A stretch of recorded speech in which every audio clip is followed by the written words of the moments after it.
I want to start talking to you about an incident that changed my life. It was the simple act of learning to drive, and the way I learned to drive taught me that nothing is very hard to learn, and that was a lesson that I confirmed to my satisfaction as a school teacher for 30 years in New York City, that once a kid is tuned to learning, nothing at all is very hard to learn, including advanced calculus. Now, if that seems like a rash boast, I want to remind you that Jaime Escalante, the teacher in California who had the record for the state of California in kids passing the advanced calculus placement test year after year, in fact had an audience exclusively of Mexican immigrants' kids and ghetto black kids from Los Angeles. And that year after year, Escalante was #1 in the state of California, teaching advanced calculus to kids who had never eaten off a tablecloth before and had no tradition whatsoever of scholarship. So when I was 12, I learned to drive, and it caught me by surprise. I was hanging around my grandfather's printing office one day in 1947 when all of a sudden my uncle said to me, "Let's take a rod, Jackson," which is what they used to call me. And the next thing I knew, we were whizzing down the river road across the river from the little town of Monongahela, where Joe Montana grew up too, in his Buick Roadmaster convertible. He had saved his pay from being in the Army, and he blew it all on this big blue Roadmaster convertible. So we got over on the river road, and there was never any traffic over there, and he said, "It's time you know how to drive." I was 12. And with that, he grabbed the back of my neck with his hand, and he forced me to look down at the pedals, and he said, "The square one makes it stop, the long one makes it go. You turn the wheel left when you want to go left, right when you want to go right." He said, "That's all there is to it. Do you have any questions?" And I was dumbfounded. I was dumbfounded. He said, "Good, that's all there is. Let's change seats." So I was terrified, and anyone would be, I think. So how did I make out? Well, at first I would weave all over my lane and cross the center line, but every time I did that, he cracked me over the head. And I stopped doing that. Bud seemed to believe that everyone was born already knowing how to drive, and it didn't seem wise to contradict him. I want to draw an analogy here between the skill of driving, in which your life is at risk from even a momentary lapse of attention, and yet everyone learns conventionally to drive in 20 or 30 hours, and the skills of reading and computer operation, which are physically safe. There's no way to hurt yourself doing that. All three are too easy to learn to make a big deal about. We talk about a national reading emergency in the United States, and yet a Jesuit priest named Paulo Freire would go into the hills in South America and teach farmers who had no tradition of written language at all, would teach them to read in 30 hours. It never took longer than 30 hours, and they were eager students because the very first sentence he taught them to read was, "The land belongs to the tiller." And they learned it instantly, 100%, and they never forgot that. Any expert can tell you that it isn't safe to let 12-year-old kids drive, and yet any expert could also tell you that a 12-year-old couldn't command a warship sailing from the western coast of South America around Cape Horn to Boston. And yet, the very first admiral in the United States Navy, David Farragut, did just that in 1815, took command of a warship, a British prize, and sailed it back with the enemy crew down in the hold, sailed it back to Boston in 1815. Everybody knows that a 12-year-old cannot operate a profitable newspaper, and yet 12-year-old Thomas Edison did just exactly that in the 1860s. He created a newspaper out of an old broken-down press that someone had thrown away that would bring Civil War news to long-distance train passengers. Notice he wasn't competing directly with the big dailies. He was after a very finite audience, a specific audience, and he gave them one kind of news, war news, which he got because the train happened to have a telegraph on it. So they had the news of the battles and the troop movements before the big city newspapers got out. Edison made a small fortune doing that at the age of 12, and he probably would still be doing it, except he was also doing chemical experiments in the baggage car, and he set the train on fire one day, and they threw him off. About a year ago, that would be 1997, a 10-year-old girl was on the front page of the New York Times because she had designed and tested an experiment which seemed to prove that a profitable new medical specialty is bogus. The fellow who repaired the Hubble Space Telescope, you recall a while ago the thing had an imperfection in the lens, and someone figured out how to send up a corrective lens and repair it. Well, that particular man was driving a tractor all by himself, plowing fields at the age of 5 on his family farm. Now, all these stories challenge our assumptions of what kids can learn.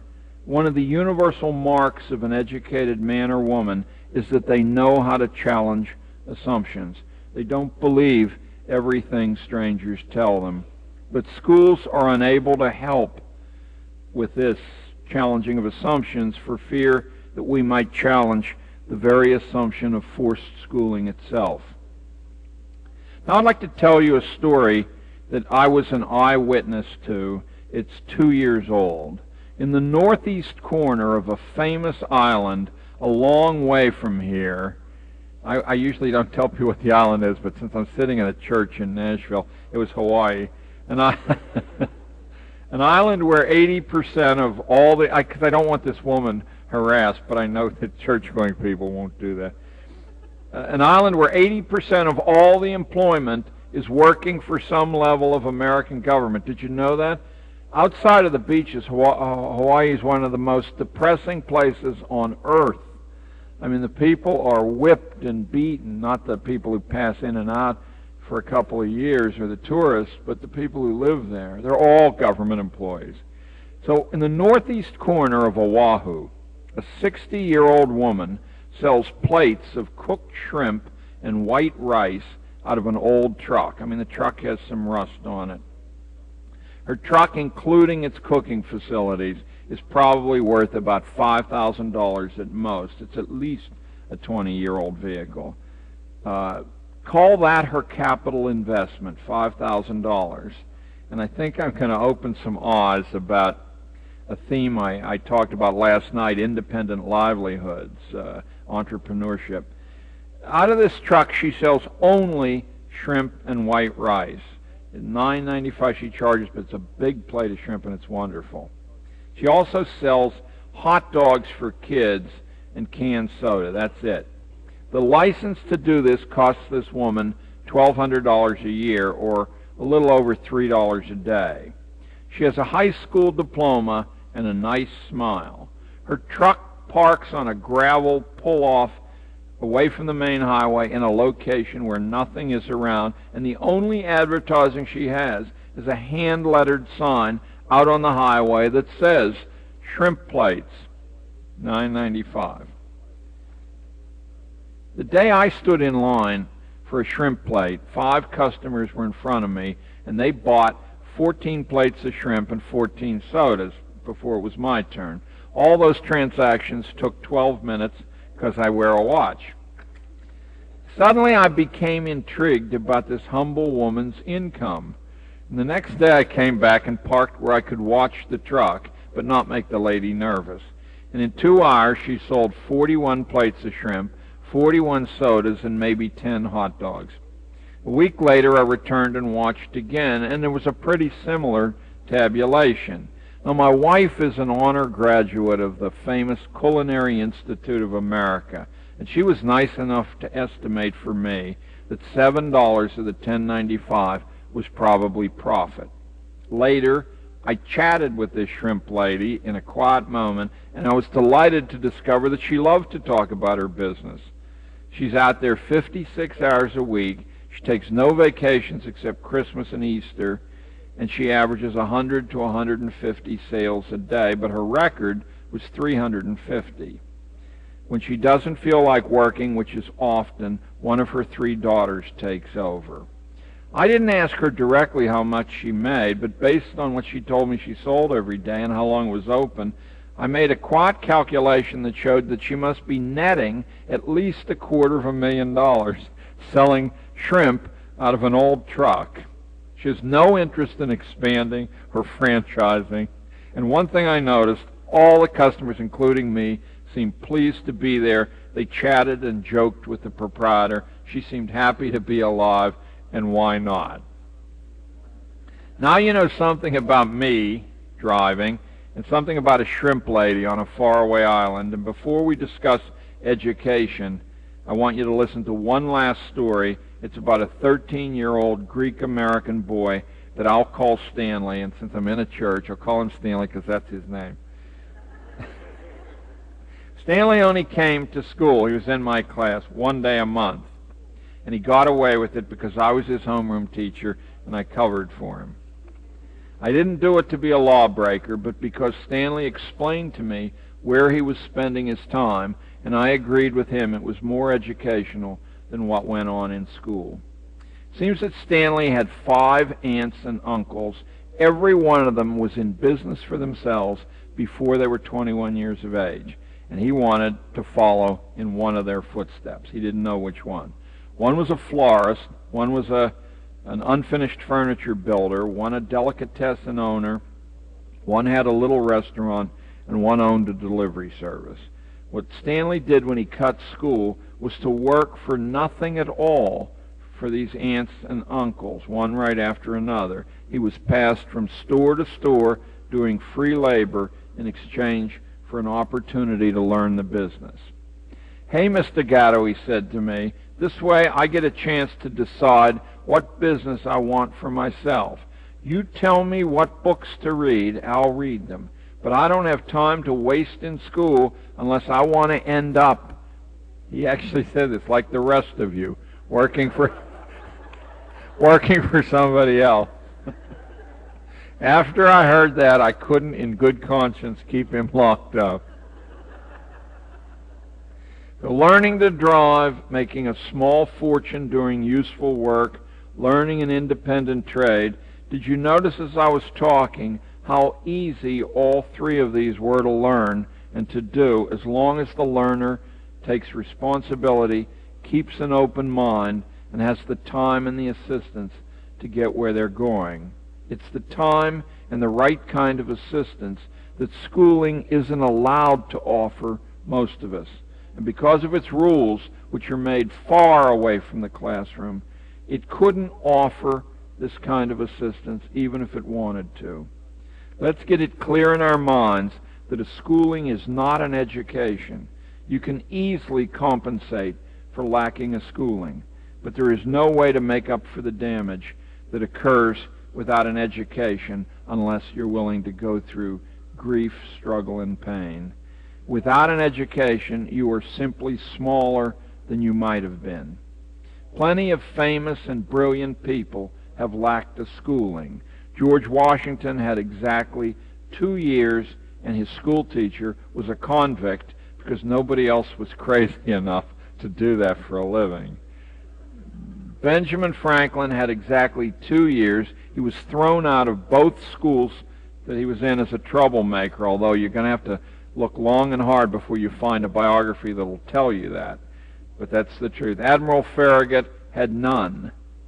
Thomas Edison his mother was told that he was feeble-minded and that school would have no use for him. Margaret Mead, the famous woman anthropologist, she was homeschooled, and many more. But all of them had a fine education. And so we come to the purpose of this talk, to help you see what an education is. I know the answer for myself, but I'm not arrogant enough to say that it's the only answer.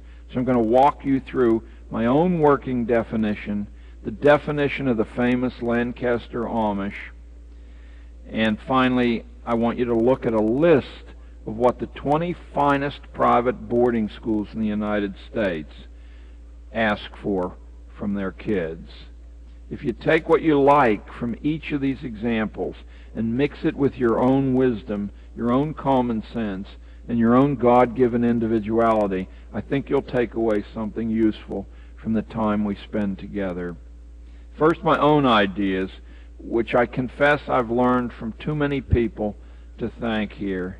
In the beginning of planning a curriculum, I think you need to consider 10 separate kinds of awareness around which self-knowledge and self-awareness are built. The first is a personal reality. We all need to know as much as we can about our relatives and our ancestors. What were their cultures? What are their cultures? What's their situations, their goals, their struggles? Then you need to inventory by carefully testing your own talents and weaknesses, your own limits that come from your biological and cultural heritage. You just need to get a kind of profile of yourself, and it doesn't happen in a week or a month. It's an ongoing thing. I probably spend a little bit of time every day at an advanced stage thinking about every single one of my relatives and wondering what part of me I can feel in harmony with that particular person. Then you need to have an intimate knowledge of history. I think you need to know local history, regional history, national history, and global history. I was telling a couple ladies outside today that I forgot to tell the audience here, because I really forgot I was in Nashville, that Andrew Jackson is almost certainly the reason that we have forced schooling in the United States today. Not that he ever would have allowed it. It's simply that a person like Jackson, who drew all sorts of people into his government, who destroyed the banking interests in the Northeast, wasn't going to be allowed to happen again. 1 year after Jackson left office, the Boston School Committee, that really is the genesis of all our woes with schooling, got started up. They wouldn't have dared start up while Jackson was still in office, but 1 year after he left, they started up and hired Horace Mann as their front man. So you really need to have an intimate knowledge of all sorts of history, because it's the tapestry against which your life plays, and it's also a three-dimensional tapestry.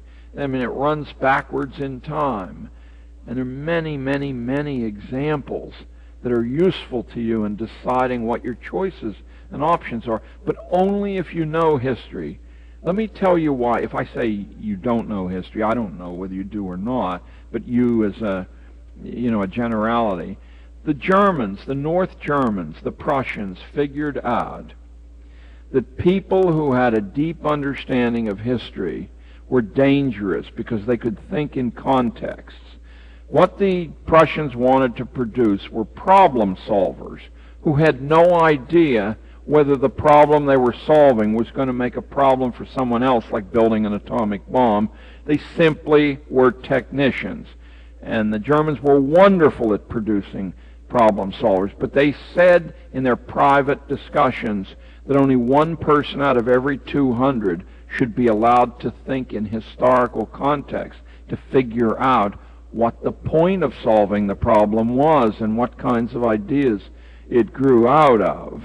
Starting about 1917, the teaching of history in the United States was systematically and deliberately destroyed so that you wouldn't be able to step back from your own life and figure out what on earth is going on.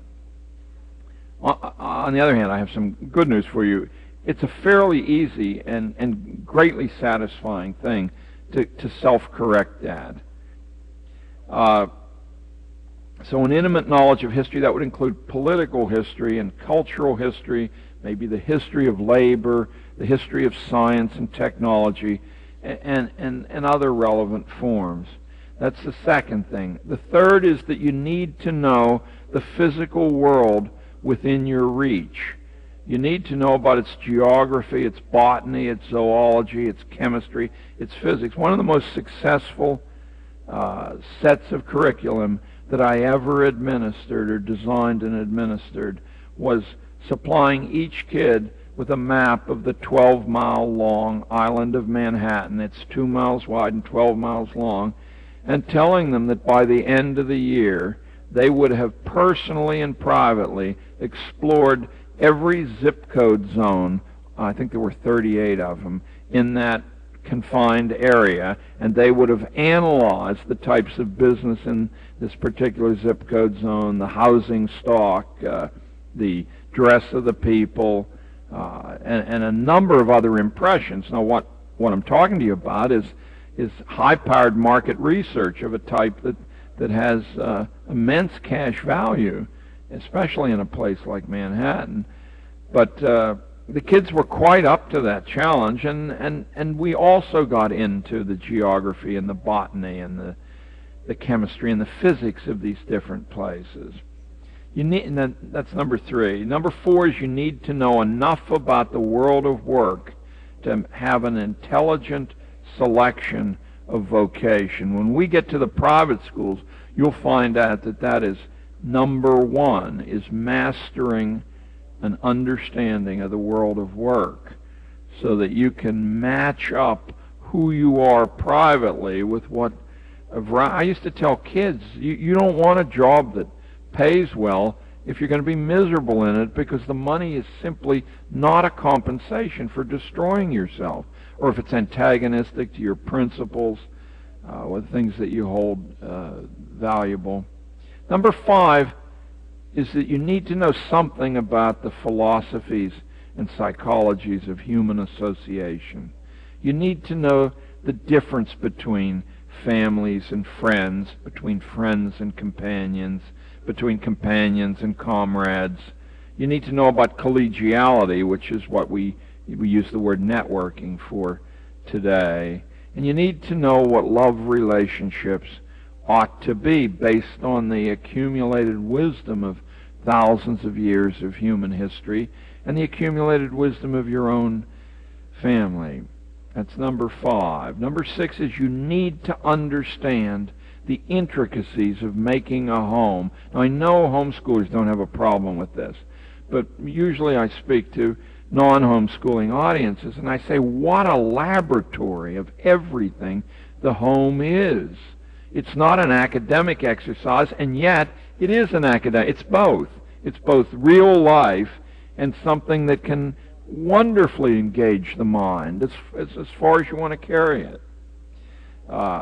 You need to know the difference between a home and just a place to sleep and eat. And boys need this just as much as girls.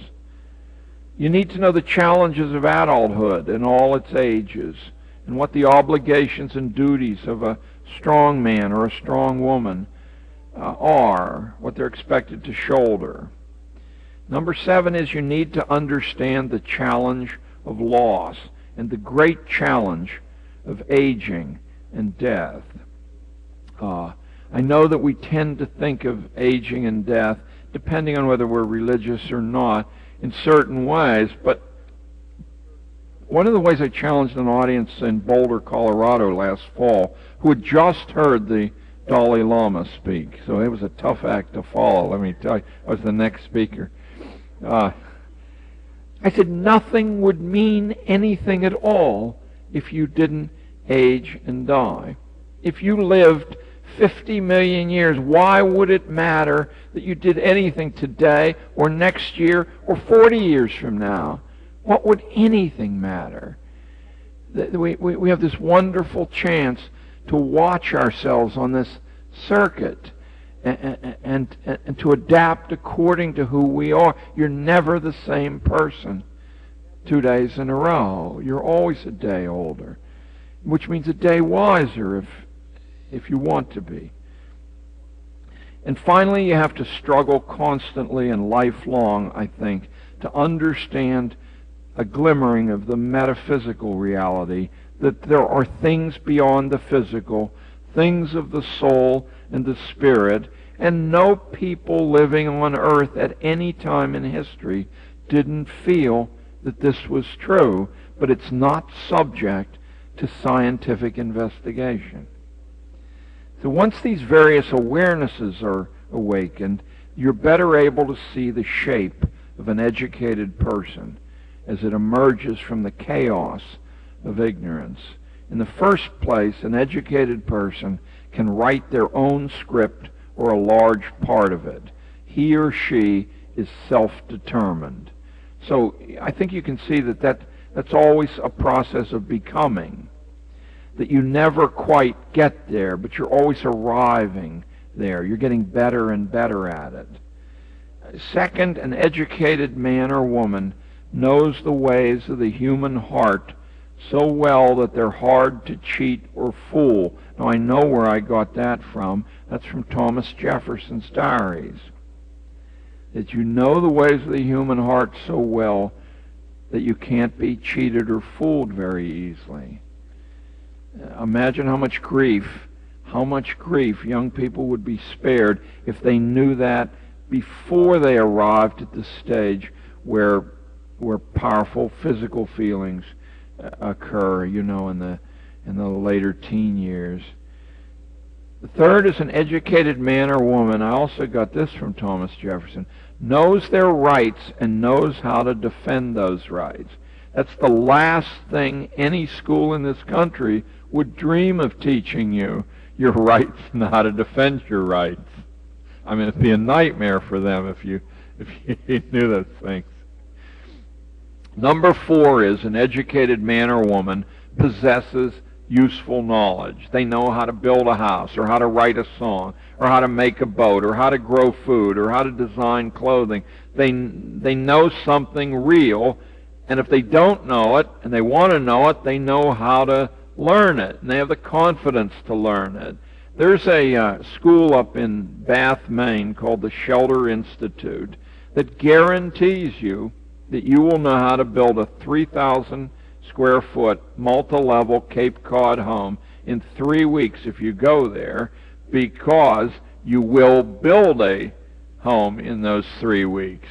If you stay 1 extra week, they'll teach you plumbing and wiring so you can wire your home. I was the keynote speaker at their 25th anniversary a few years back, and over 500 people came, all with pictures of the homes they built. I mean, there were bus drivers and there were psychiatrists, and every one of the homes was as individual as a fingerprint. And 3 weeks. That was number 4. Number 5 is an educated man or woman can form healthy attachments anywhere they go because they understand the dynamics of relationships. I'm not saying it's a desirable thing, but you can extract an educated person and put them down somewhere else, and they'll find their way instead of shriveling up or going to ground. Number 6 is an educated person can discover truth without following the lead of experts. Not to say that in many cases that is exactly what you do, but you always reserve some skepticism that what you're being told is the whole truth. You know how to compare different accounts. Number 7, an educated person, we never talk about this, has the capacity to create things, new experiences, new ideas. They can make something out of something else, the raw material that's common. Number 8 is an educated man or woman possesses a blueprint of personal value. Now, fortunately, Christians don't have too much trouble with this, but there's an enormous number of people that make up their lives on the spot. They don't have any principles that guide them at all. I mean, an enormous number that I ran into in the classroom. I mean, it's a horrible position to be in. An educated man or woman knows at all times who she or he is. They have a philosophy that's been clarified through trial and error. Of course we make mistakes. We're all imperfect. You should know that too. But as we strive, we become less imperfect as long as we remain humble. You can find inner peace.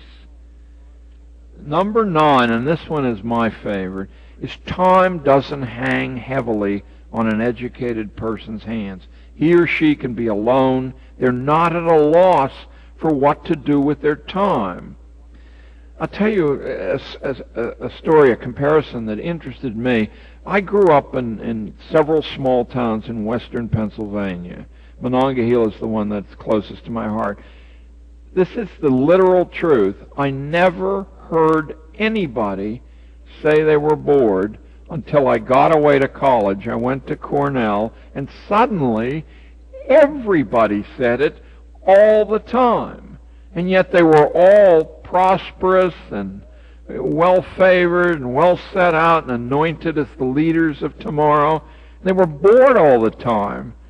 But nobody I knew growing up ever, not one of my parents or relatives, not one of my friends, ever said. So I knew what the word bored meant as like a vocabulary word, sort of. I had never felt bored, but, I knew that somehow. Anyway, time doesn't hang heavily on an educated person's hands. And finally, an educated person understands and accepts why death and aging are necessary.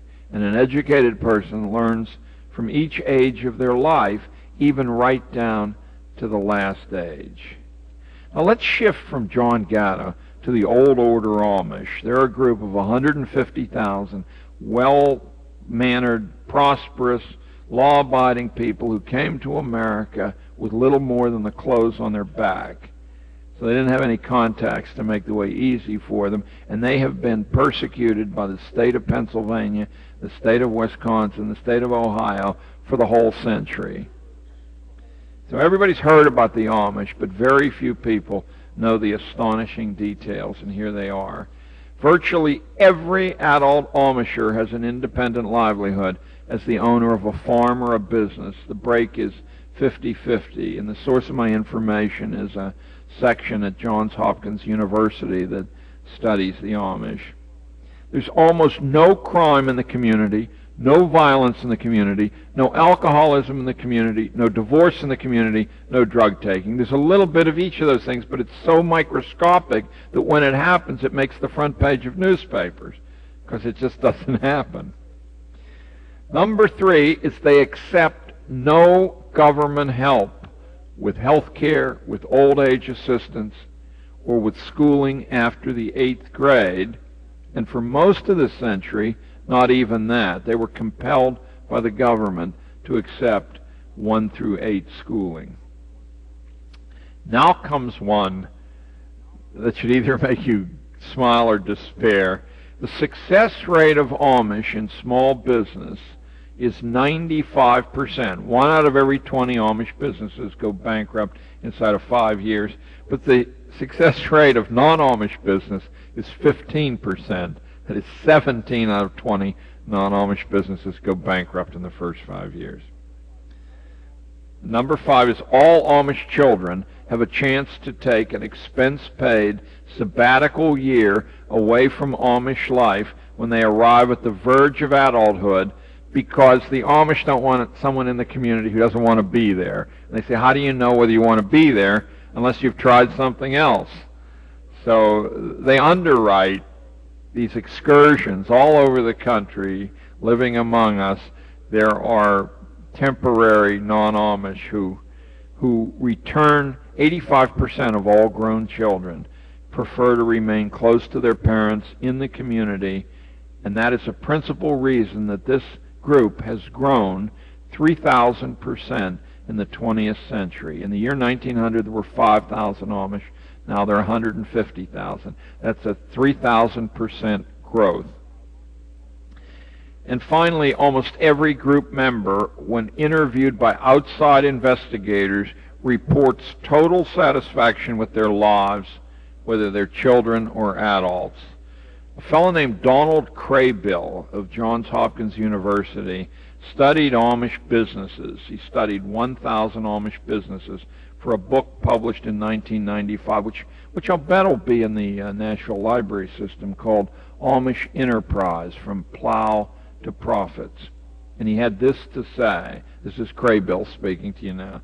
They challenge a lot of conventional assumptions about what it takes to enter business. Didn't the lady with the old rusty truck and the high school diploma challenge some assumptions, making her $250,000 a year? They don't have high school educations. They don't have specialized training. They don't use computers. They don't use electricity. They don't use automobiles. And they don't have training in how to create a marketing plan. But the resources that they've transferred over from the farm are these: an entrepreneurial spirit, a willingness to take risks, innovativeness, a strong work ethic, a cheap family labor pool, and high standards of craftsmanship. One of their values is smallness. This is amazing. They have like an unwritten rule that you can't make more than $500,000 a year, not because they have any objection to money, but because in doing that you blot up opportunities for other people to go into business. So they've got to get along on $500,000 a year. They don't want their shops and industries to get large. This spreads entrepreneurship widely across the whole settlement.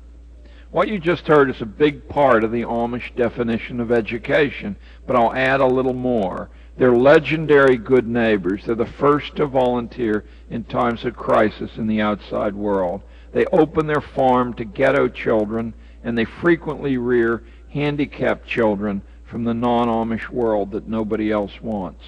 They farm so well and so profitably without using tractors, chemical fertilizers, or pesticides. I mean, is this radical or what?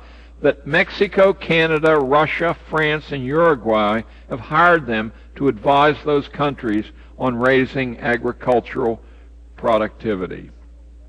You can figure out a lot of what an Amisher believes an education is from the things they fought the government about and won. When the Supreme Court ruled they had to go to school from 1st to 8th grade, they were prepared en masse to go to prison unless concessions were made.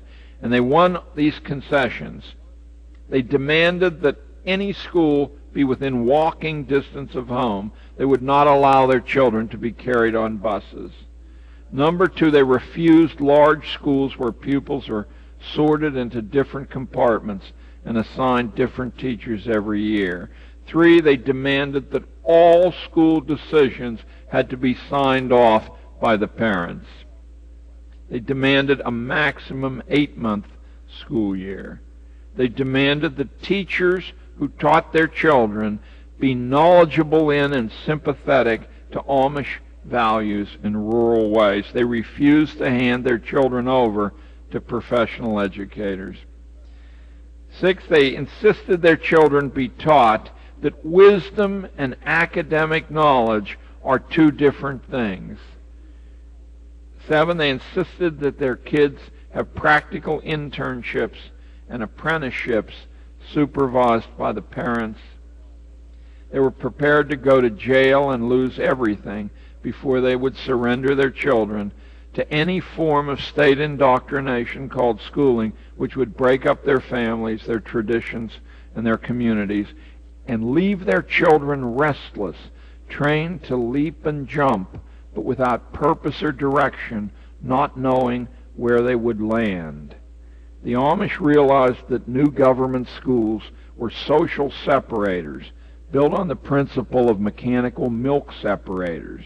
They whirl the young mind about until both the social structure of the parents and their coherent consciousness are fragmented. Schools separate children from their personal past and from the past of the culture.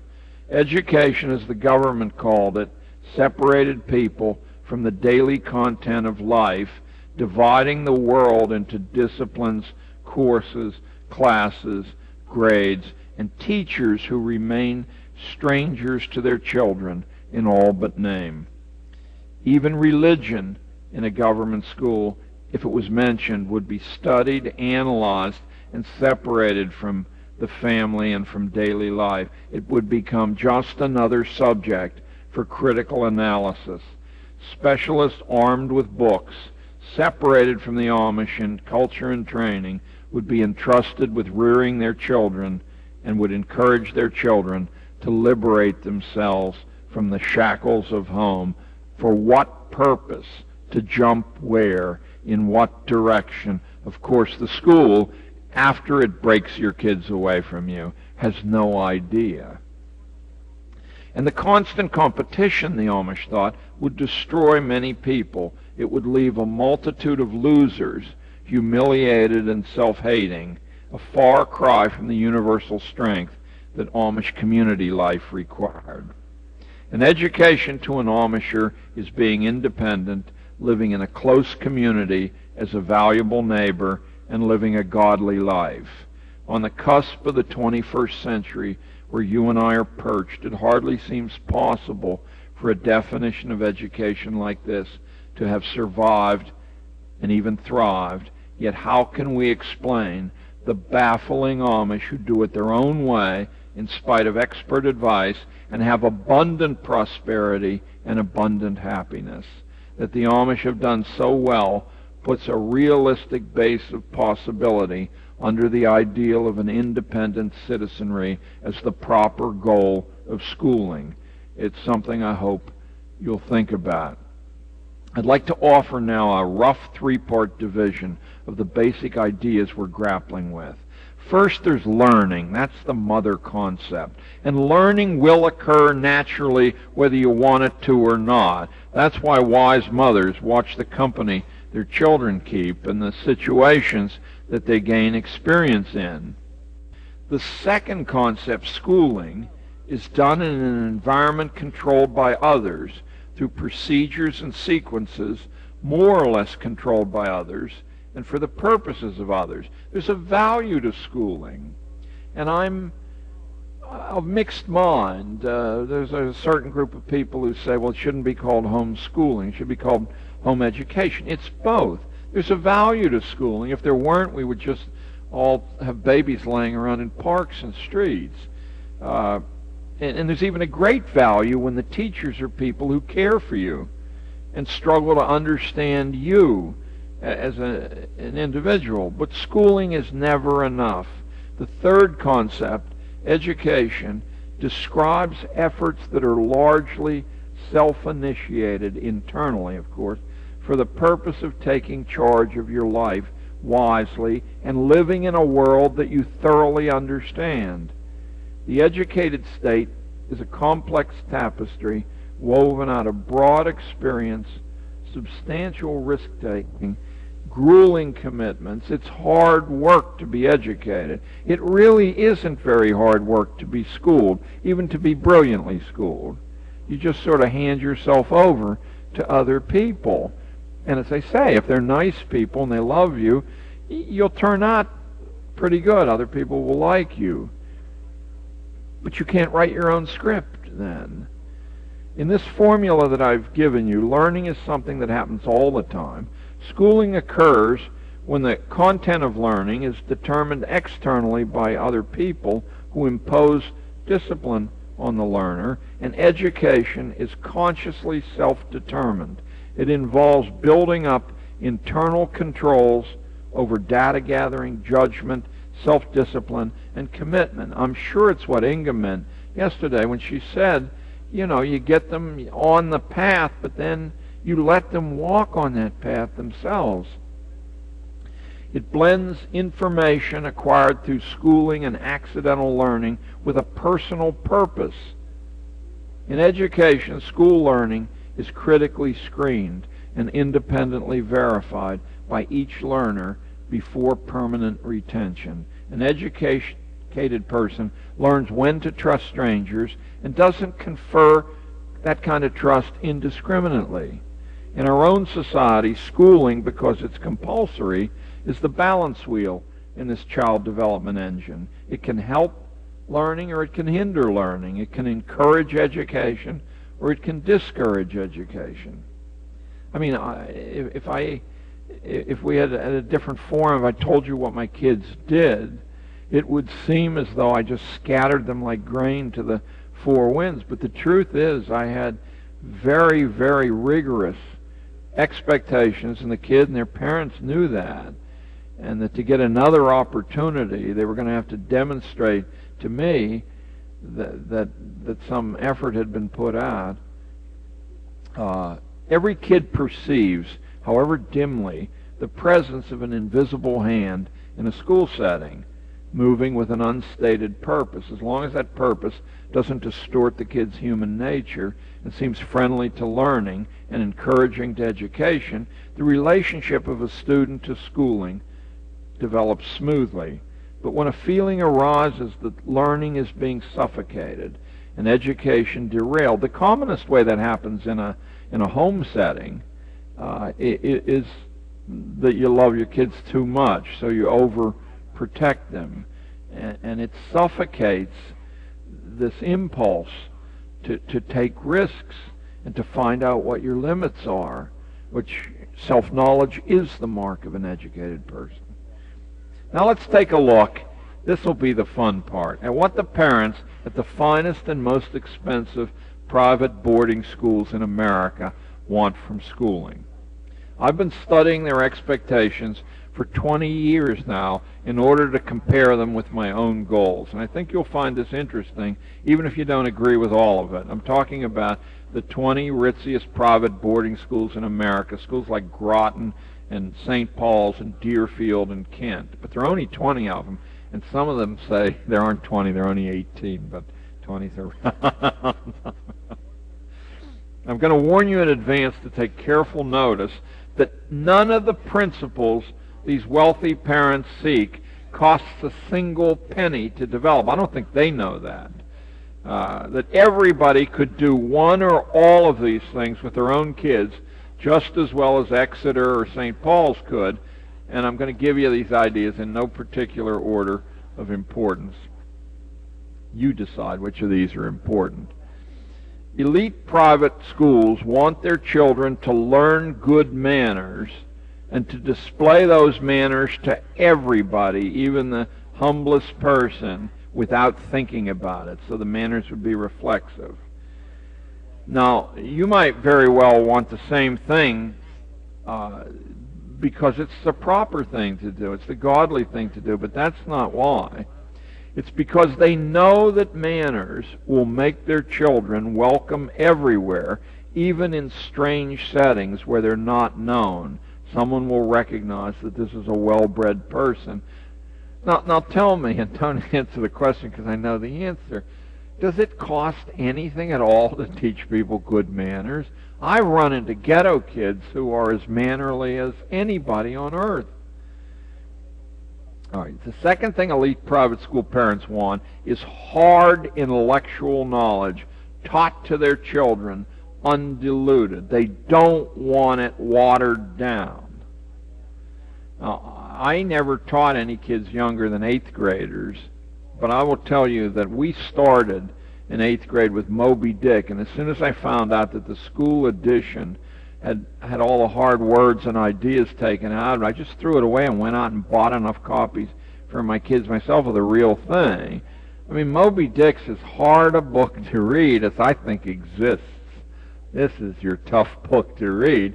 And what I found was after an initial struggle, maybe it lasted 2 weeks, the truth is that the dumbest kid and the brightest kid were thrilled with all these ideas interacting with each other. And they could see the difference between the plot line of hunting a whale and all the ideas that spun out of the interaction of the crew and the officers and the captain with each other. I mean, it was a thrilling thing to do. And the truth is, by that time I'd lived in New York for a while, I was tremendously bored with what they handed me to teach. And I said, well, I never read I was supposed to read Moby Dick in college, but I read the classic comic book and the Cliff's Notes. I said, now's my chance to get paid for reading Moby Dick. And I loved it. I loved it. And then each year we did Moby Dick for about 10 years, and I never got bored. I always found something different in it. So elite private school parents want hard intellectual knowledge taught to their children undiluted. If you were at my talk yesterday, the whole record of the 20th century was taking American children who had proven that they were capable of handling any ideas, and slowly breaking their confidence and their parents' confidence and dumbing down the curriculum.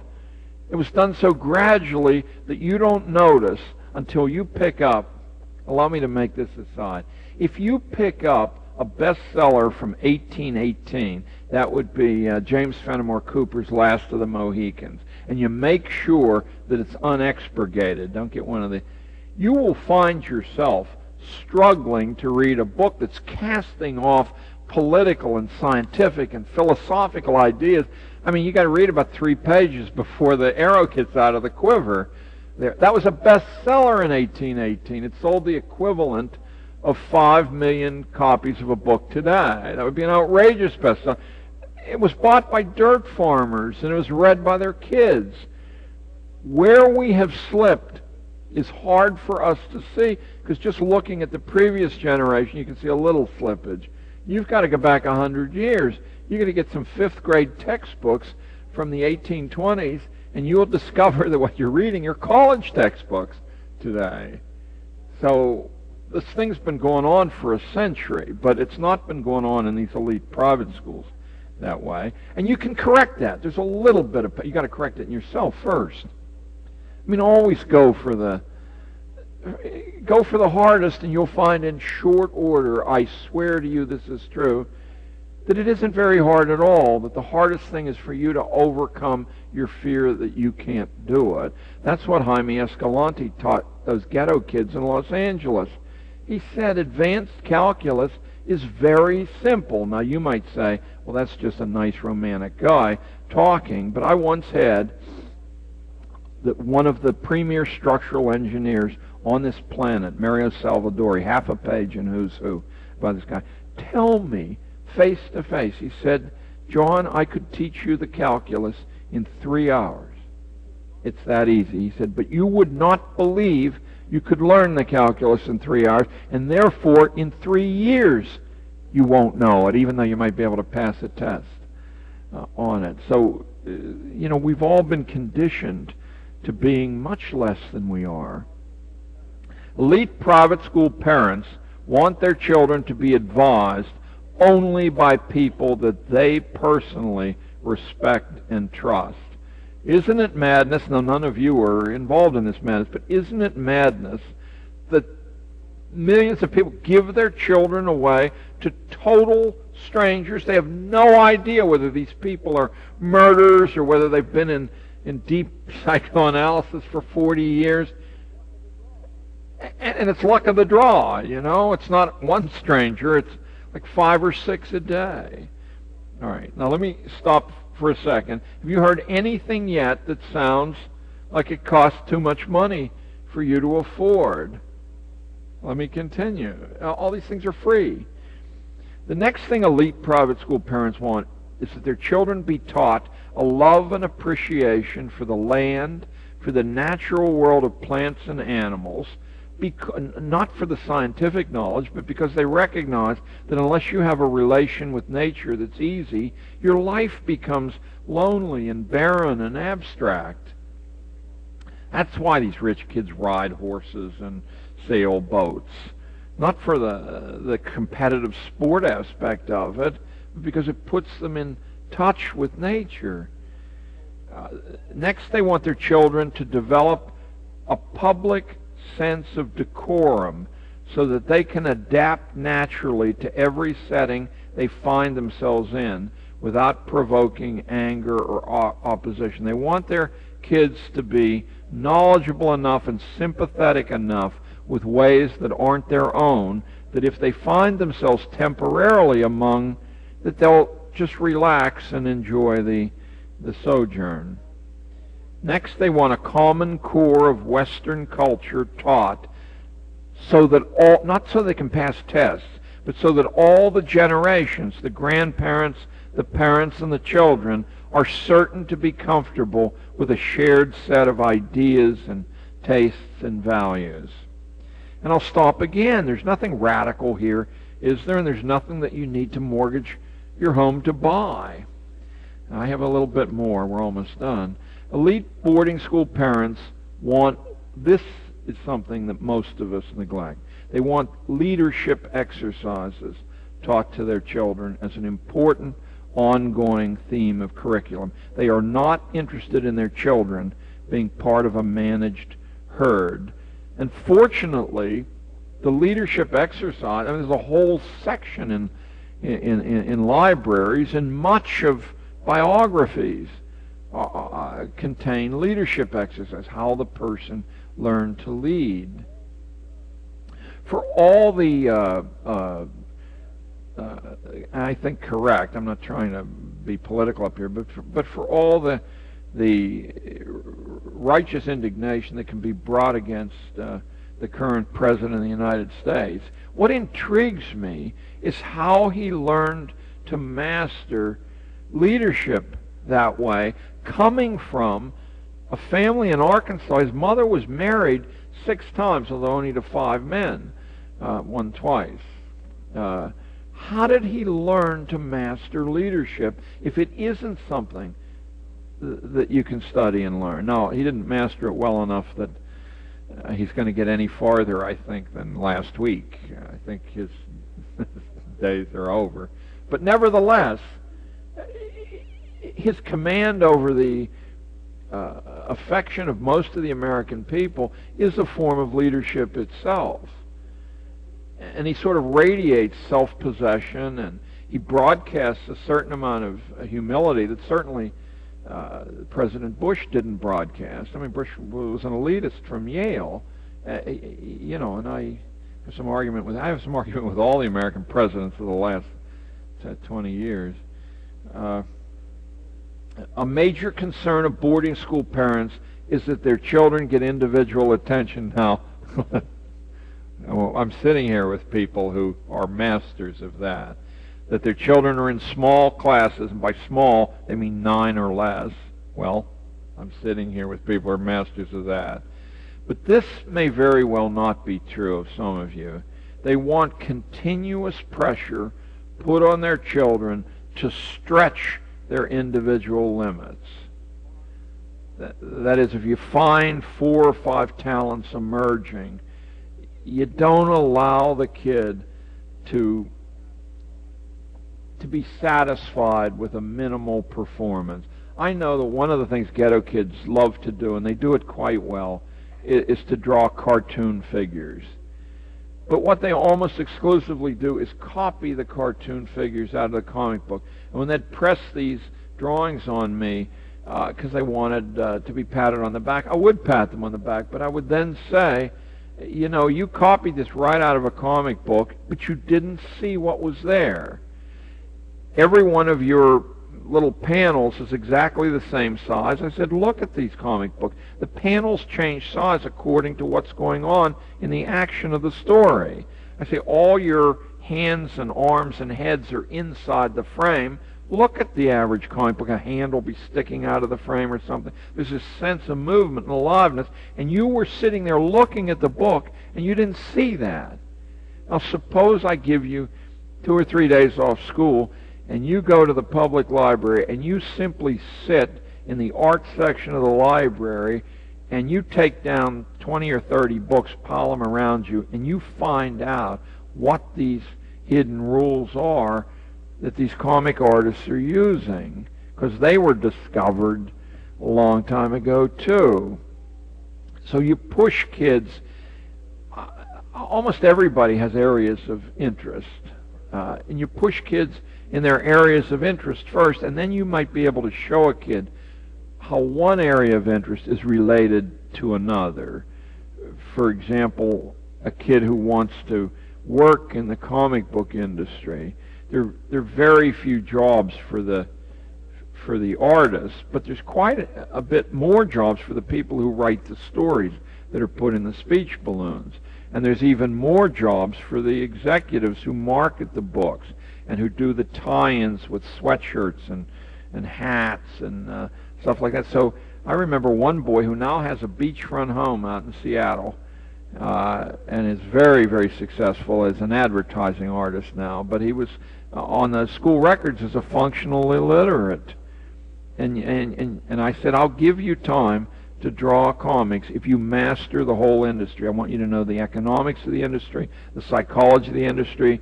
I mean, who buys comics, in what states. I want to see graphs of all the states and how many copies of each title are sold. I was able to work out a completely, without much trouble either, a completely balanced curriculum that took the kid into every area. Okay, boarding school parents again. The schools have had an enormous effect on 20th century society through the efforts of their graduates.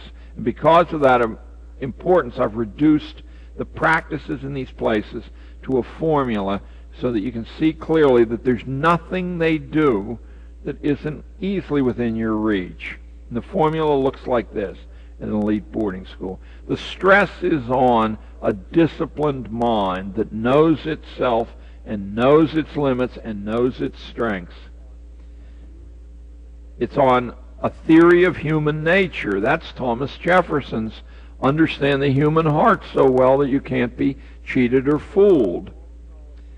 A strong knowledge of history, an understanding of the origins of our political and economic and legal system. For example, how did separation of powers develop?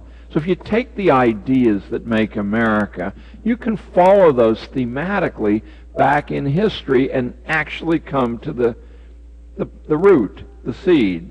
And you can even go back before then and find earlier attempts to get there that petered out. The separation of powers was directly created because the founders in their debates looked at England and they said that if power resides in one place, no matter how nice the people are, what will inevitably happen is someone will get the power who isn't so nice, and then they sweat you. So the whole idea of the United States was to keep power weak.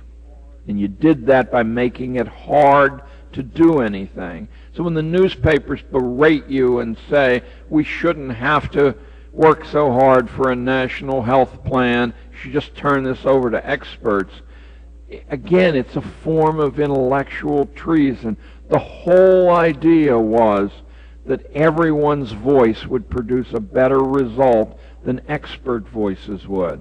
Not in every instance, but overall. And you can't pick and choose, because once you start taking the power away from people, there's no end to it until they simply are a subject population. And we're close to being that right now.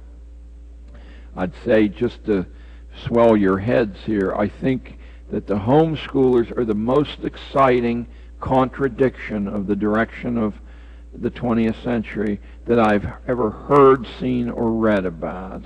That without the slightest bit of assistance, you just grabbed your bootstraps and lifted yourself up. And now that you're substantial enough all over, that you can't be pushed around so easily.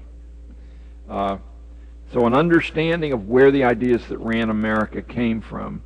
There's an emphasis in elite schools on hands-on, face-to-face experience. You never go to a book if you can go to the person who wrote the book or someone close to that person.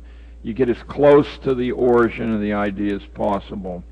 There's an emphasis on writing. I heard Inga say yesterday that homeschoolers read well, but they don't necessarily write so well. At the beginning of every school year, I would tell my kids, who had no tradition of writing at all, none, I would say, look, we're going to start, and every day you're going to write a 300-word, and you hear these cries. I said, no, the average sentence is 10 words long, so it's 30 sentences. It would take you 2.5 minutes to speak 300 words at the speed I'm speaking to you right now. And if I spoke slower, it would take 3 or 4 minutes. But if you can master 300 words, you can handle any kind of letter or brief speech or comment you have to make. But 300 words isn't good. It's good enough for a lot of uses. People who can't handle 300 words just like that are really behind the 8 ball.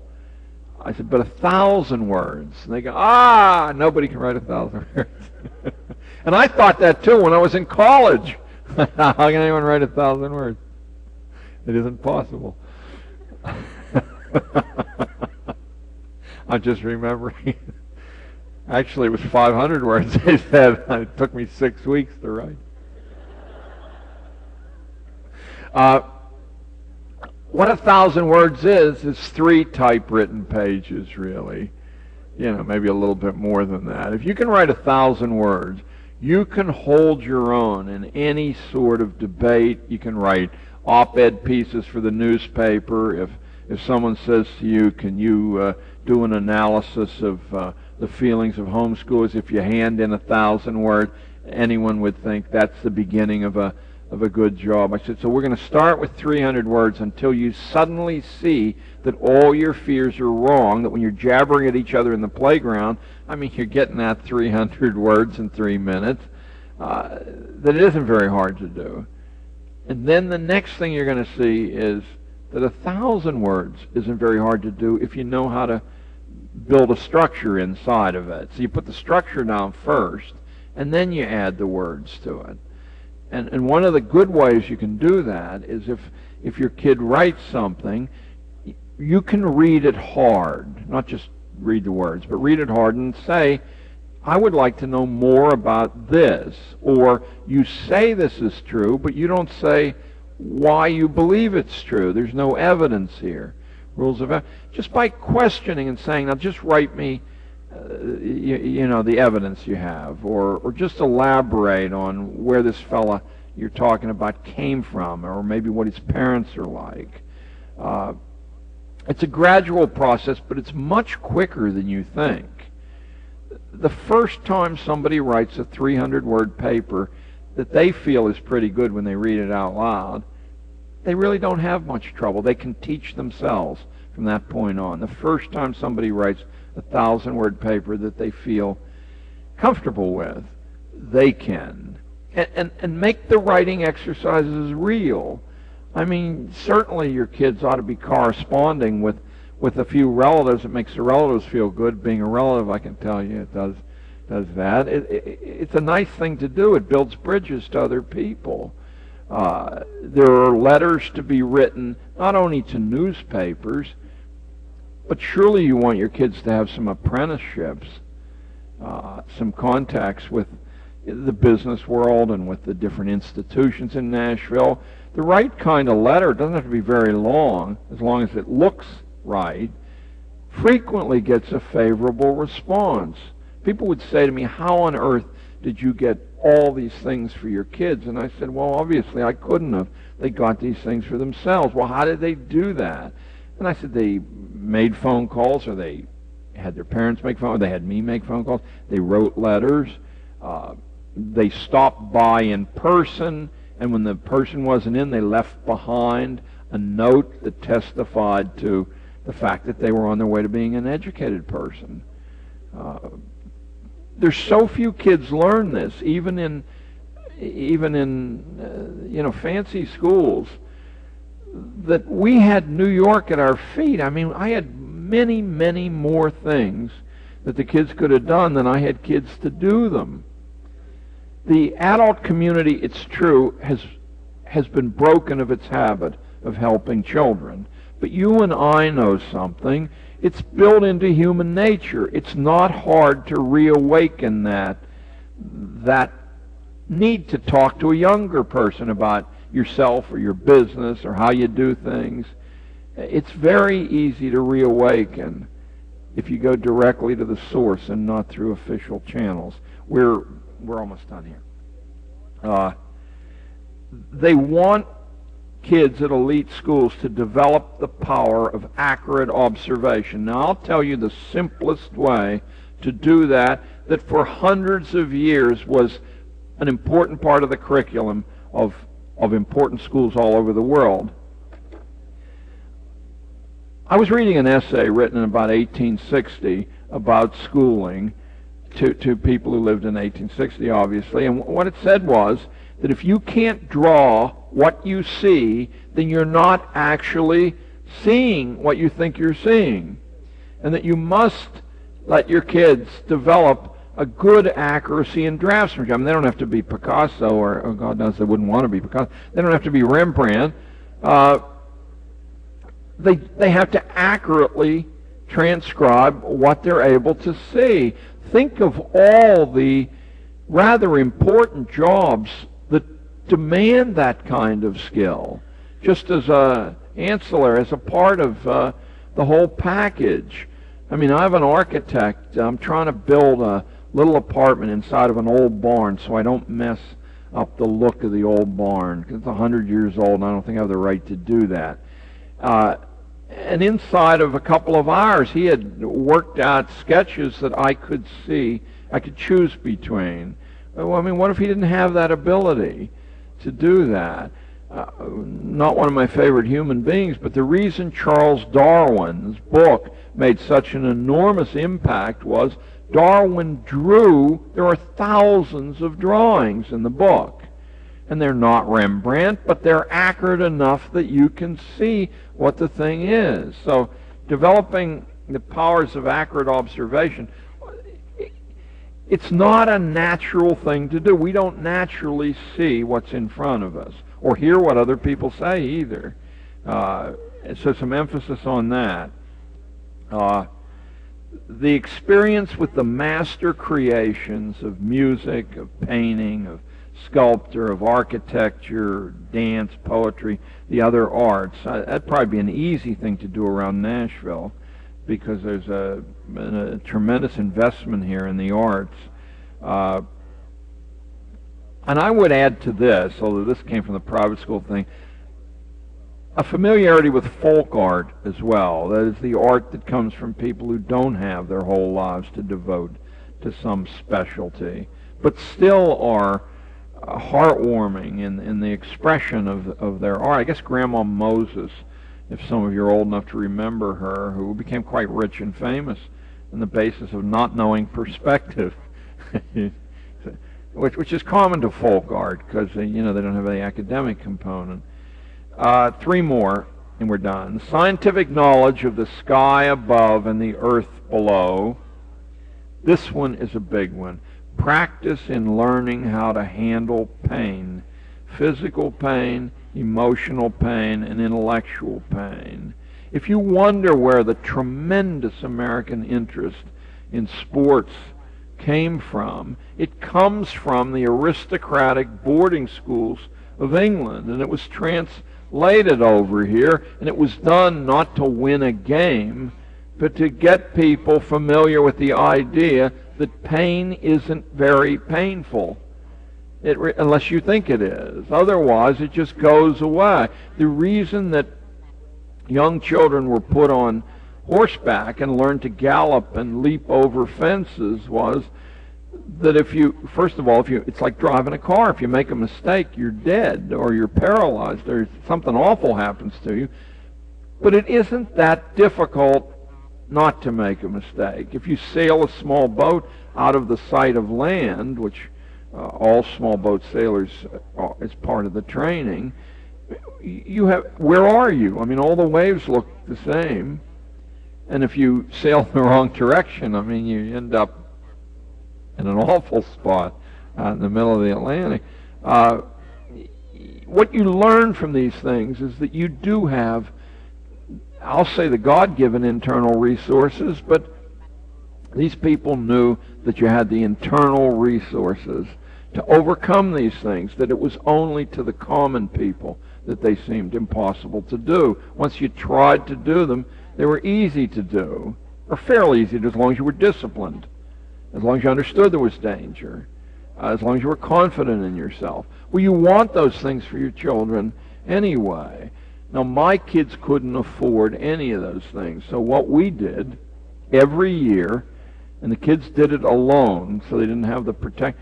I'd start them at the top of Manhattan, and they would walk the 12 miles to the bottom at 3 miles an hour, which isn't a very fast walking pace. It's brisk, but it isn't very fast. It's a 4-hour walk. Suddenly, you're free of the need to ride a bus or a subway. If you see that you can get anywhere on foot, it doesn't mean that you won't take a cab or a bus or a subway. It means that you know that it isn't very hard to get around without those things. And what if you're a family of 4 making $300 a week, and in New York City to take a bus or a subway is $1.50, and it's $1.50 back. So you're talking about you'd need $12 just to go anywhere. Well, on $300 a week, maybe you could afford that once a week. It's just more money. So do you then just sit in your hovel and say we can't afford to go anywhere? No. If you realize that walking a mile or 2 or 3 is nothing, and it's fun, and furthermore it's healthy. Okay. And the last of the 16 requirements of elite private schools is the development of a determination to demand the highest quality performance from yourself. So what's common in an elite private school is that once a kid's established that they are a crackerjack writer, that's the new base that they have to stand on. So they don't get the easy pats in the back just from trotting out the trick that they've already mastered again. I think that's built into human nature too. We sort of want to do as little as we can get away with and still get the job done. And what we're talking about here is exactly the reverse, that you sit in judgment on yourself and you ask yourself, is that the best I could do? Even if other people say, hey, that was wonderful, and you know that it's a lot less than you could have done, I think you're better off, that you won't sink into that slough of tricking other people with less than your best. So we have 5 minutes, don't we? But I don't need the notes now. I really wanted to say, do you notice that nothing I thought was an education, nothing the Amish thought was an education, or nothing that the wealthiest people in the country think is an education costs anything at all? 50 million public school children in the United States could be being reared this way. It wouldn't cost anything, and of course that's the rap against it. If it didn't cost anything, I mean, what would happen to all the people who were hired? What would happen to all the book publishers? What would happen to all the builders of school buildings and the sellers of bologna to school cafeterias and things? God bless you all. Good luck. Thank you for coming.